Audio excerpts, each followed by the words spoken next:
അംബേദ്കറുമായി ബന്ധപ്പെട്ട ചർച്ചകളിൽ പാർലമെന്റിന്റെ ഇരുസഭകളും പ്രക്ഷുബ്ധമായതിനിടെ വളരെയേറെ ചർച്ചയായത് പ്രതിപക്ഷ നേതാവ് രാഹുൽ ഗാന്ധിക്കെതിരെ വന്ന ഗുരുതരമായ ഒരു ആരോപണമാണ്. പ്രതിഷേധത്തിനെതിരെ രാഹുൽ ഗാന്ധി തന്റെ തൊട്ടടുത്ത് വന്ന് നിന്നതും ശബ്ദമുയർത്തിയതും തന്നെ വളരെയേറെ അസ്വസ്ഥതാക്കിയെന്ന രാജ്യസഭ വനിതാ MP ഫാൻഗ്നോൻ കന്യാക്കിന്റെ പ്രതികരണമായിരുന്നു അത്.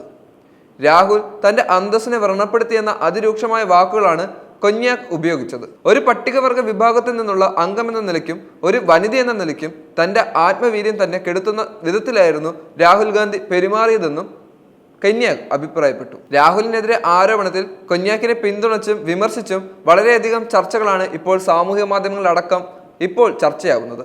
പുരുഷന്മാർ കയ്യാളിയിരുന്ന പലയിടത്തും കസാര വലിച്ചിട്ടിരുന്ന് നിരവധി പദവികളിൽ ആദ്യ വനിത എന്ന ബഹുമതികൾ സ്വന്തം പേരിനൊപ്പം കൂട്ടിച്ചേർത്തയാളാണ് കൊന്യാക്.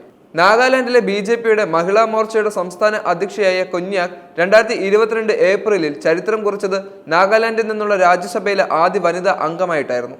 പാർലമെന്റിലെ ഏതെങ്കിലും സഭയിൽ അംഗമാകുന്ന മണിപ്പൂരിൽ നിന്നുള്ള രണ്ടാമത്തെ വനിതയുമാണ് കൊന്യാക്. കഴിഞ്ഞ വർഷം ജൂലൈ 17-ന് NCPയുടെ Fauzia Khan nominated MP PT Usha, BJDയുടെ സുലത ദിയോ എന്നിവരോടൊപ്പം വൈസ് ചെയർപേഴ്സൺമാരുടെ പാനലിലേക്ക് നിയമിക്കപ്പെട്ട ആദ്യ വനിതാ രാജ്യസഭാ അംഗമായി കൊന്യാക് മാറി. പിന്നീട് അവരുടെ സംസ്ഥാനത്ത് നിന്ന് ഉപരിസഭയിൽ അധ്യക്ഷയായ ആദ്യ വനിതയായി മാറി.